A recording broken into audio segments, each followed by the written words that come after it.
It started with a phone call that never should have been made. And the person who made it was not William. It was not Charles either. It was the woman Camilla had spent 30 years trying to keep quiet. The one person alive who knew what Camilla had done in the years before the crown, before the wedding, before any of this belonged to her. She picked up the phone on a Tuesday evening in late autumn, dialed a number she had been given years ago and never used, and asked to speak to someone in the Prince of Wales's private office. 9 days later, William sat down at a desk in Kensington Palace and signed his name to a document that has already begun rewriting the last chapter of Camilla's public life. If you are new here, tap subscribe before we go any further, because this one moves fast and the ending does not sit anywhere near where you would expect it to. Quick word before we get into it. I'm Nathaniel. I spend my days going through the paperwork nobody wants photographed, the household filings, the estate correspondence, the small administrative shifts that tell you more about what is happening inside that family than any statement ever will. I have been working on this particular story for close to 3 weeks now. By the time we finish, you will know exactly what William put his name to, who handed him the reason to do it, and why Camilla walked into a private drawing room one Thursday afternoon as a queen, and walked out of it as something considerably less. The first sign was almost too small to notice. A change to the internal circulation list for household briefings. 1 page, buried inside the ordinary administrative flow of the palace, listing which offices received which categories of correspondence and at what level of detail. Nobody outside that building would ever have seen it. Nobody inside the building would normally have given it more than a glance. The staff who read this one read it twice, and then they read the names that had been removed from it, and they understood without anyone telling them that a decision had been taken somewhere upstairs which nobody was going to explain to them. Camilla's private office had been removed from 3 internal briefing streams. Not demoted, not restricted, removed. Her staff would no longer receive advanced sight of household-wide planning documents that touched on financial arrangements, personnel movements between the working royal households, or coordination of engagements involving the Prince and Princess of Wales. On any ordinary morning, none of those categories would have seemed extraordinary. On this particular morning, taken together, they told a single story to anybody who understood how information flows through that palace. Camilla's office had been quietly walked outside of the room where decisions get made. The authorization line at the bottom of the revised circulation list did not carry Camilla's name. It did not carry Charles's name either. It read, Authorized, Office of the Prince of Wales. William had signed the change himself. I want you to sit with that phrase for a moment, because the wording is doing a great deal more work than it looks like it is doing. In the ordinary running of a royal household, adjustments to internal circulation lists are handled at the level of senior clerks. They do not carry the personal authorization of the heir apparent. When they do, and when the effect of the change is to remove a specific office from access it previously held, the language of administration is being used to say something the palace would never say out loud. Somebody has decided that a particular household should no longer see what everybody else in the building is seeing. That is not a paperwork adjustment. That is a wall going up. By 9 that morning, the corridors of the working palace had gone into the particular hush that spreads through those buildings when something serious has happened, and no one has been cleared to talk about it. Staff moved with more care than the day required. Conversations grew shorter. The ordinary rhythms of the morning carried on, the trolleys, the schedules, the polite good mornings, and underneath all of it, something else was moving at a completely different speed. One absence made the silence louder than anything else could have. Camilla was not there. She had a working breakfast on her diary, a small meeting with the head of one of her literacy patronages that had been scheduled for 6 weeks. Somebody had cancelled it. Not moved it, not offered an apology and a new date the following week. Cancelled it, with no explanation to the organization that had been expecting her. Her office door, which on any ordinary morning would have stood open by 8, stayed shut. Her personal secretary arrived, checked the corridor once, and left again without going inside. A member of her staff came up at 8:30 to collect her morning correspondence, and found the tray sitting outside her door untouched, the letters she had always collected herself, in 20 years of service, without a single exception. And William had been seen leaving a private meeting with 2 of his senior advisors at 7 that morning, carrying nothing in his hands, which meant that whatever he had gone in with had stayed with them. By 8:30, the amended circulation list was moving through the system. By 9, the palace understood, without anyone having to say it, that something had happened which nobody was going to be able to reverse. The one thing nobody in that building had yet worked out was where any of it had actually begun, and who had put the reason for it into William's hands. I want to say something about William here, because you cannot make sense of what he did next without it. This has never been about Camilla as a person. It has always been about Diana. He was 15 years old when he walked behind his mother's coffin with the entire world watching him do it. And a boy does not come back from that as the same person. The quiet control, the reluctance to explain himself, the habit of moving only when he is absolutely certain, all of it comes out of the years when he watched an institution decide his mother's version of events was inconvenient. He learned, earlier than any child should have to, what happens inside those walls when the paperwork favors one side. And he has spent his adult life making sure the paperwork lands on his desk first. Charles had known since the previous week. The people closest to him would later describe those days between the initial conversation and the morning the circulation list changed as the hardest stretch they had watched him move through in years of service. No raised voices, no visible collapse, none of the outward signals people picture when they hear the word crisis. It was quieter than that. A man had been handed something he could not unknow, and he had spent several long nights sitting with it before deciding what to do. He canceled a private supper the evening before the change was issued. A small thing on its face, and anyone receiving the short message from his private secretary would have read nothing into it. But the people who know his habits will tell you that the evening meal, taken privately with one member of staff in attendance, is the one rhythm he protects regardless of what the day has thrown at him. He canceled it that night, and by the following morning, the people around him noticed the particular quality of his composure, the stillness of a man who has made a decision he cannot take back, and now has to carry it through a full working day while smiling at strangers. His eyes, one aide remarked several weeks afterwards, looked like the eyes of a man who had not slept and had decided that sleep was no longer the question. Catherine said nothing publicly, and that surprised no one who had watched her over the last decade. She worked out a long time ago that the most powerful thing a woman in her position can offer during a period of turbulence is the absence of anything that can be used against her later. But the people watching her that morning picked up something beyond ordinary restraint. She was present, attentive, correct in every visible way, and completely unreachable. The distance she was holding was protection, of William, of the children, of the space around a decision her husband had made. Princess Anne turned up to a scheduled engagement that morning, and completed it without deviation, because of course she did. Observers noted only that her exchanges with staff ran shorter than usual, her answers clipped in the particular way that with her signals preoccupation rather than temper. She has spent enough decades inside that institution to read its silences without help. She read this one, and she kept her mouth shut. The staff felt it hardest, the way staff always do. 2 members of Camilla's household office arrived that morning and were told by a senior administrator that their schedules had been suspended, and that they should make themselves available. No further instruction came. They sat in a small anteroom for nearly 2 hours, and neither of them asked the other the question they were both chewing on, because nobody in that building had been cleared to answer it. None of them knew yet.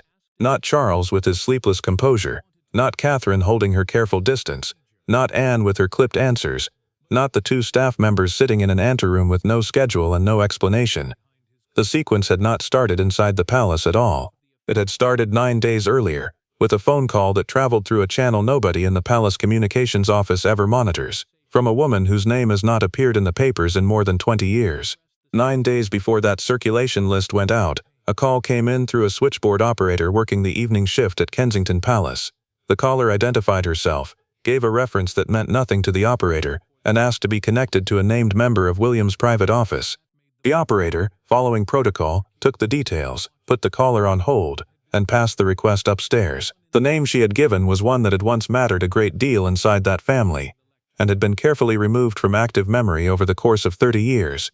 A woman who had worked in a peripheral capacity within Camilla's private life during the years immediately after her divorce from Andrew Parker Bowles, in the long gap between one marriage ending and another beginning. She had left that role in the late 90s, moved out of the country for a period, and lived quietly for the 2 decades that followed. Nobody in the current palace administration had a reason to expect a call from her, and nobody had prepared a protocol for what to do if one arrived. The member of William's office who took the call was senior enough to understand within the first 2 minutes that whatever was on the other end of the line was not something that could be handled by an ordinary redirection. The woman spoke for perhaps 12 minutes. She did not ask for anything in return. She did not threaten. She described in careful, unemotional language a set of arrangements she had witnessed during her employment, and she said that she had kept documentation of those arrangements for reasons she had never fully explained to herself at the time, and that she had decided, after a great deal of thought, that she no longer wished to be the person carrying that documentation alone. She asked whether the office would be willing to receive it. The member of staff, choosing his words with the particular care of a man who understood he was standing on ground he had not been standing on 10 minutes earlier, said that the office would. 3 days later, a padded envelope arrived at a private address associated with the Duchy of Cornwall's legal team. It contained photocopies, not originals. The woman had been careful, and the choice to send photocopies rather than originals was itself a message. She was not surrendering her position, she was disclosing it. The originals stayed with her. The contents, which William would later describe to Charles in the broadest terms he could manage, related to a series of private financial arrangements Camilla had entered into during the years between her divorce and her eventual remarriage.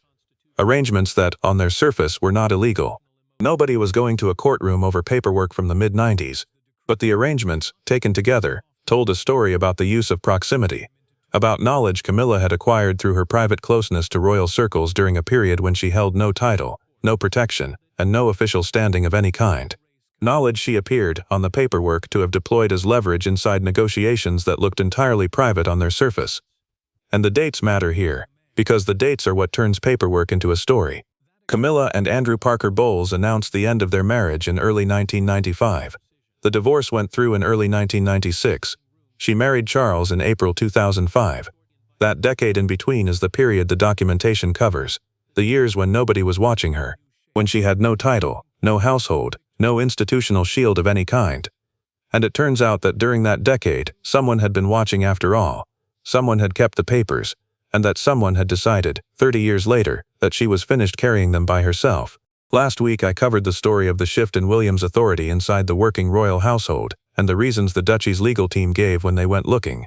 A lot of you wrote in asking the obvious follow-up, which is what happens when that same method gets pointed at Camilla herself rather than at the arrangements around her. That is today.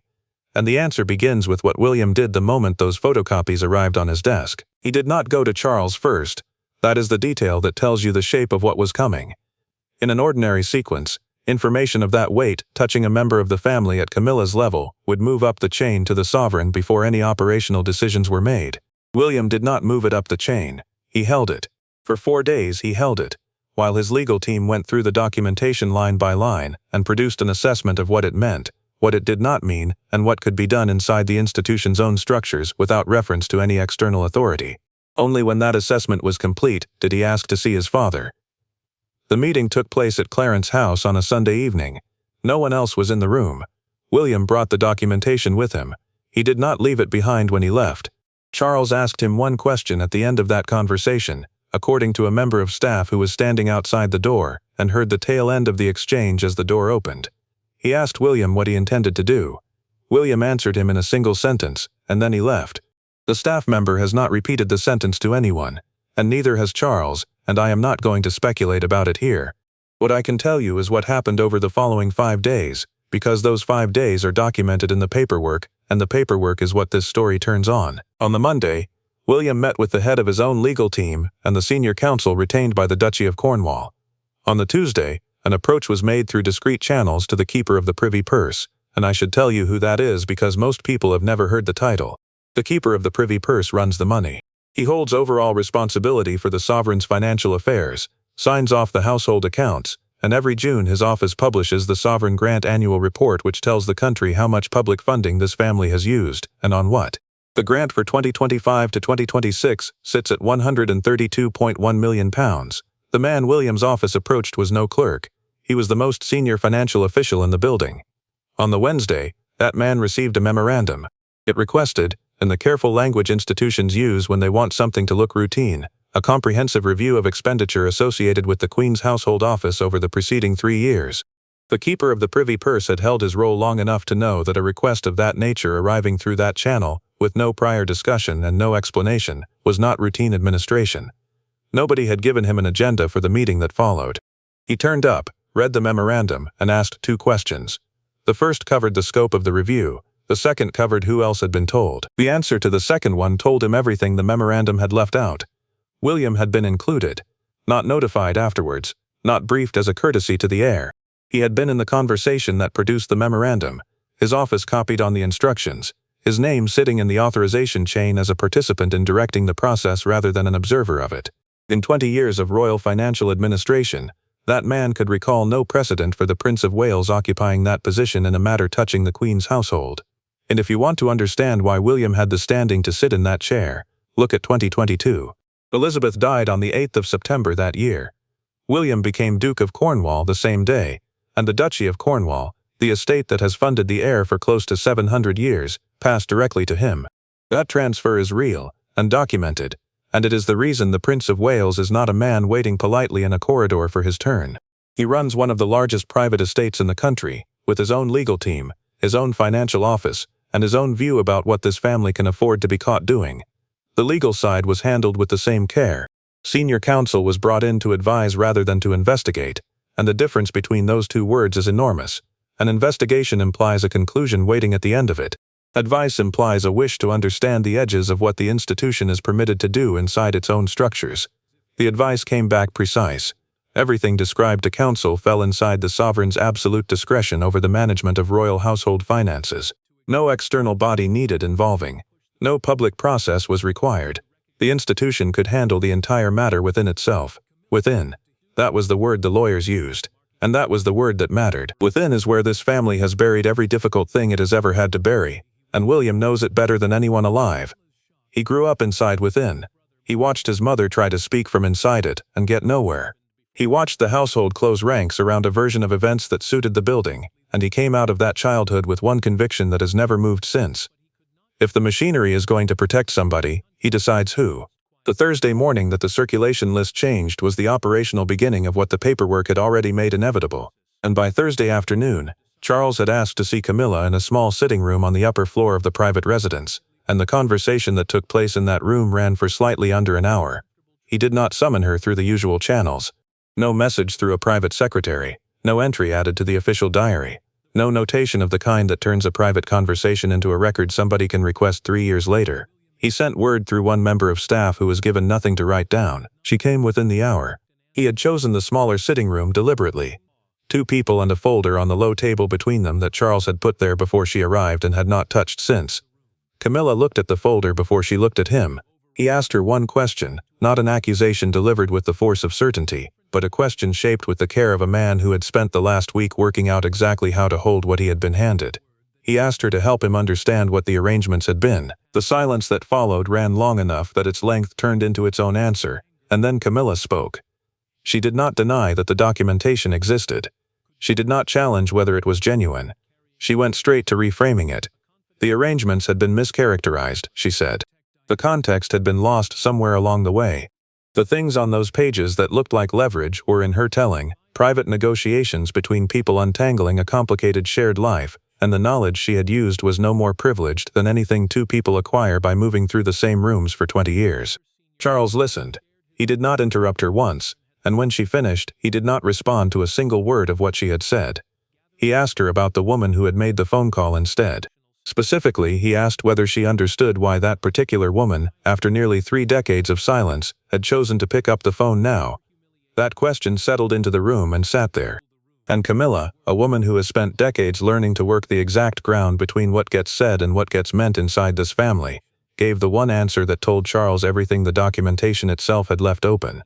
She did not say that what the woman had provided was untrue. She asked why anyone would do this to her now. The meeting ended without resolution, and the absence of a resolution was itself the resolution.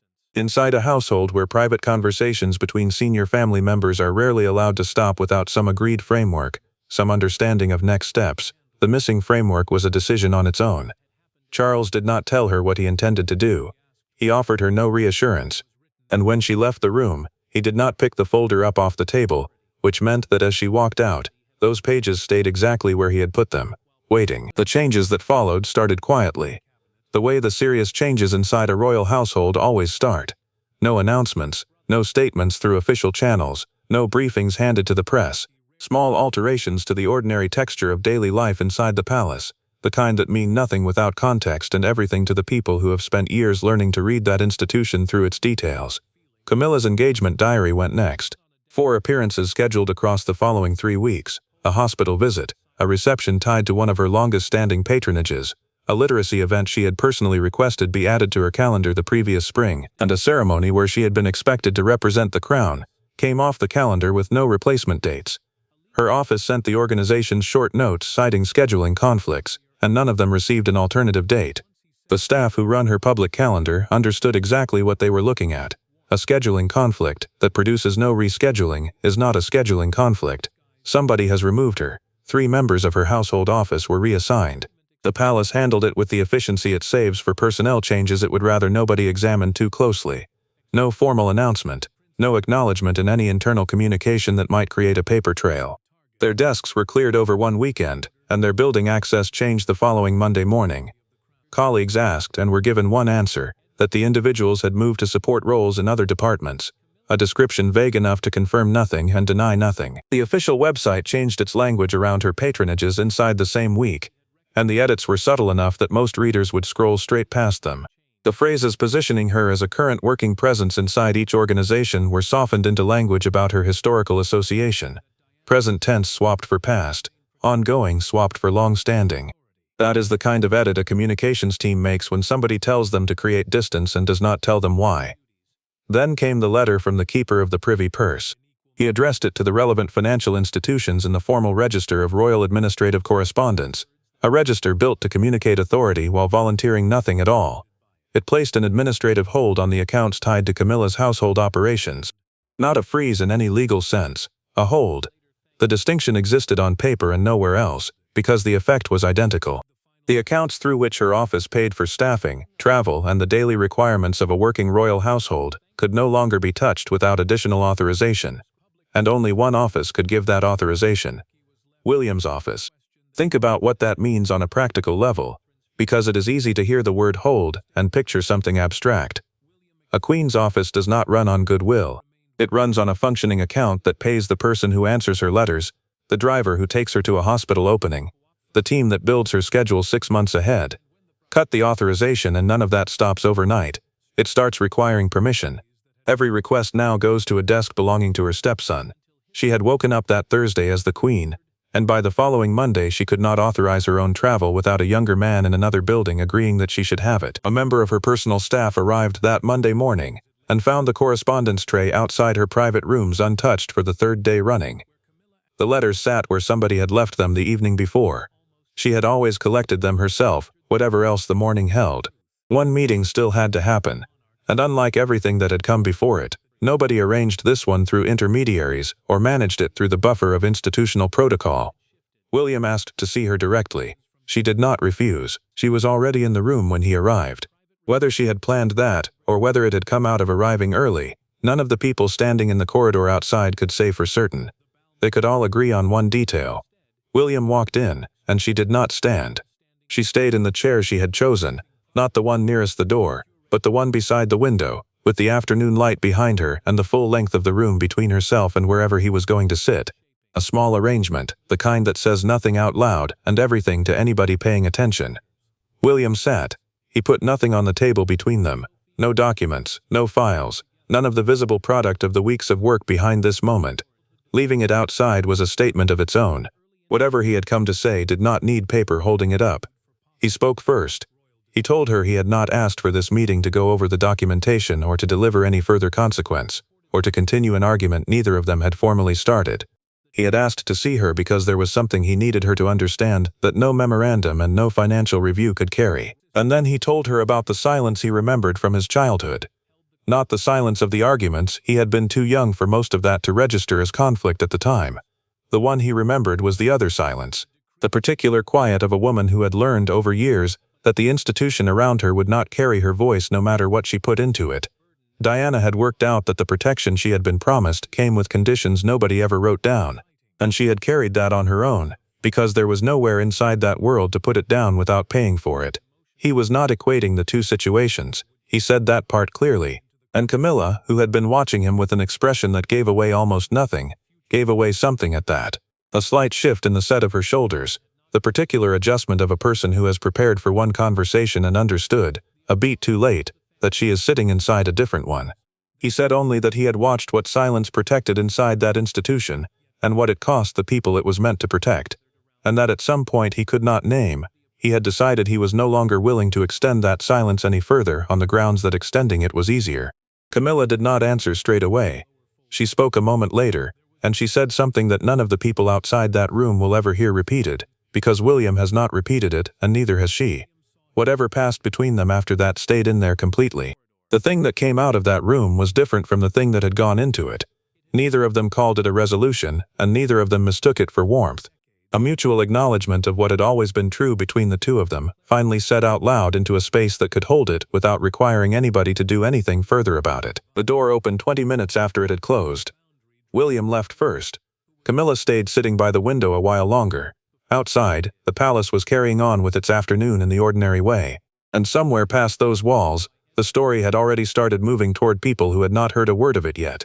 The first report landed at 11:43 on a Thursday morning, not in a tabloid, and not through the kind of anonymous tip that produces a breathless paragraph halfway down a gossip column. It ran in the financial pages of a broadsheet, a precisely worded item filed by a correspondent who covers institutional finance and who had spent enough years working alongside royal administration to know what she was looking at when somebody put a document in front of her. 3 paragraphs. It named nobody. It described, in the restrained register financial journalism uses when it wants to survive a lawyer's read, an administrative hold placed on accounts associated with a senior member of the royal household, pending an internal review of expenditure authorized at the level of the heir apparent's office. No accusation. No dramatic language anywhere in it. By 1 in the afternoon, every major outlet in the United Kingdom had it. The speed did not come from the item. It came from what every editor in the country understood the item to mean once they had read it twice. A financial hold. A senior household. Authorization from the heir apparent.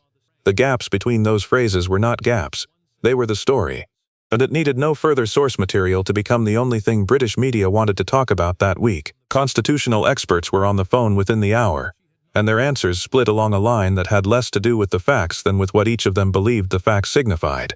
One camp, the people who see the monarchy as an institution that needs working internal accountability, framed it as a sign of structural health, a system correcting itself from the inside without anybody outside having to intervene.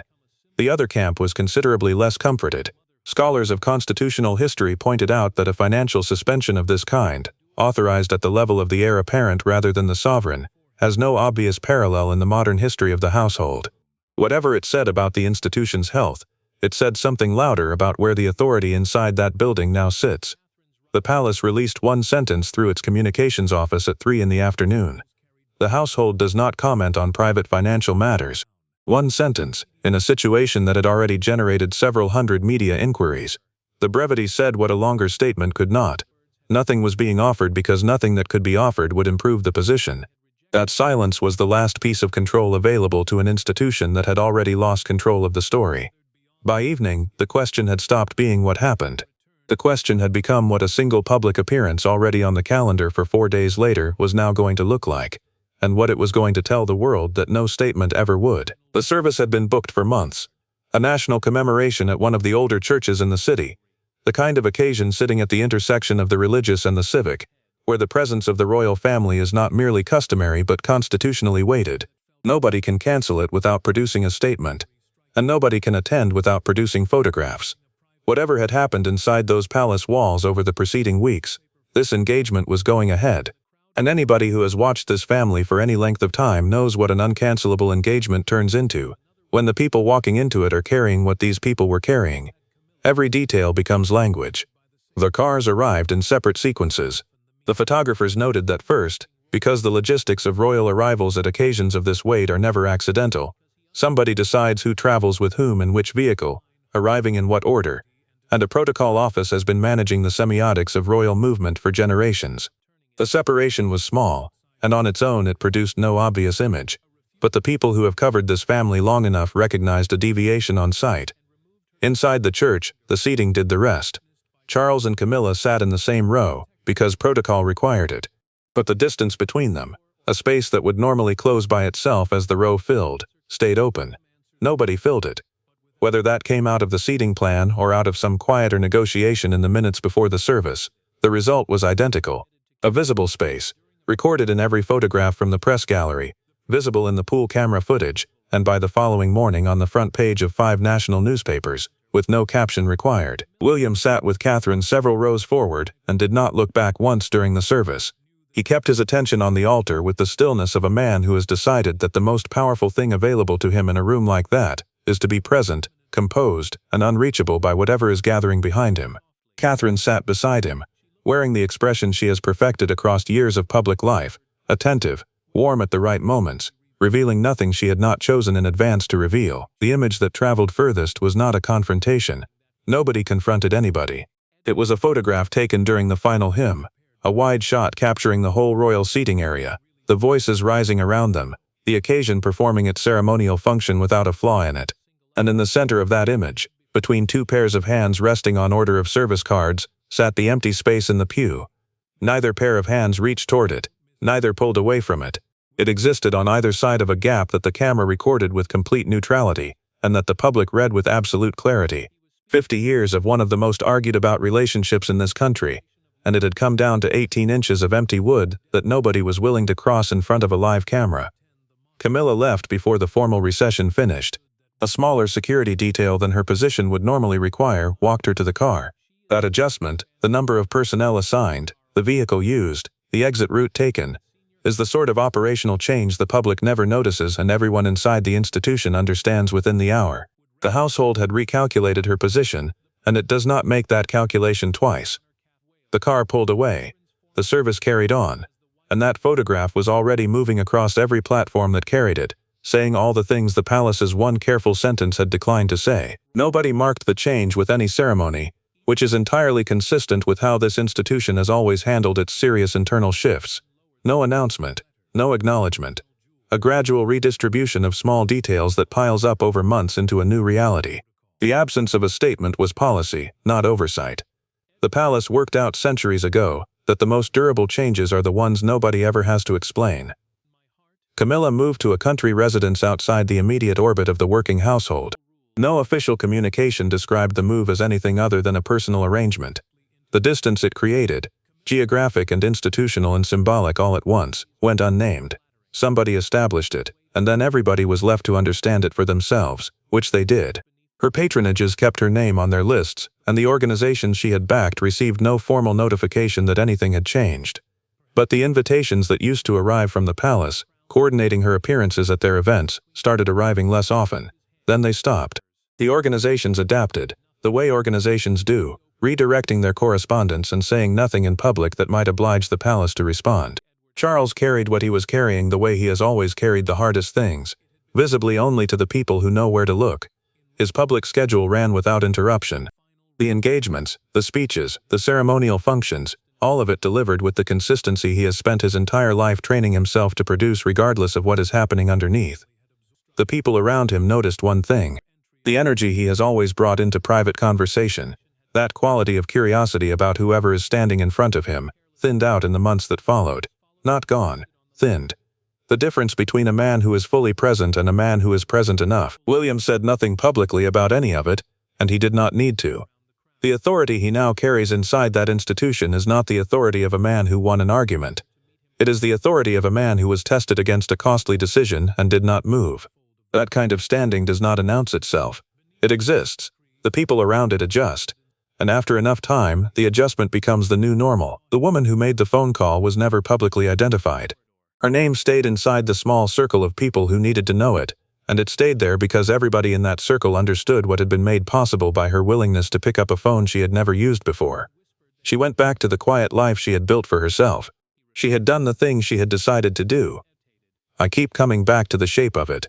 A woman spent 50 years working her way from the outside of that family to the inside, through a divorce, through 2 decades of the worst press in Britain, through a wedding the institution had to be talked into. She got the title, she got the seat, she got the crown put on her head in Westminster Abbey in May 2023, with the whole world watching. And Diana's son sat in that abbey and watched it happen and said nothing. He was not waiting to make a scene, he was waiting for paper. She seems never to have accounted for one thing. The institution she spent 5 decades getting inside is the same institution that taught William at 15 years old, walking behind a coffin, exactly how it handles a woman it has decided is inconvenient. Camilla learned to work that machine from the outside. William inherited it. He owns the duchy, he sits in the authorization chain, and he has the one thing she never had in 50 years of trying, which is the power to decide who the machinery protects. The thing left standing when the noise settled and the palace re-established the appearance of its ordinary rhythms had no clean name. Nobody in that family would call it a rupture, and nobody would call it a resolution. It is the condition a family arrives at when something true has finally been said out loud that cannot be unsaid, and everybody has to build whatever comes next on ground that has shifted under them. The palace doors never closed on Camilla. They opened less often, and then less often again, and that turned out to be the crueler version. A woman who spent her whole life fighting her way into that building ended up as the only person inside it who has to ask a younger man's office for permission before she can spend a morning as herself. She kept the title. She lost the thing the title was for. Thanks for watching. If this one gave you something, hit like and subscribe, because I am working through the rest of this paper trail and there is a great deal more of it than anyone at that palace would like. I'm Nathaniel, and I'll see you on the next one.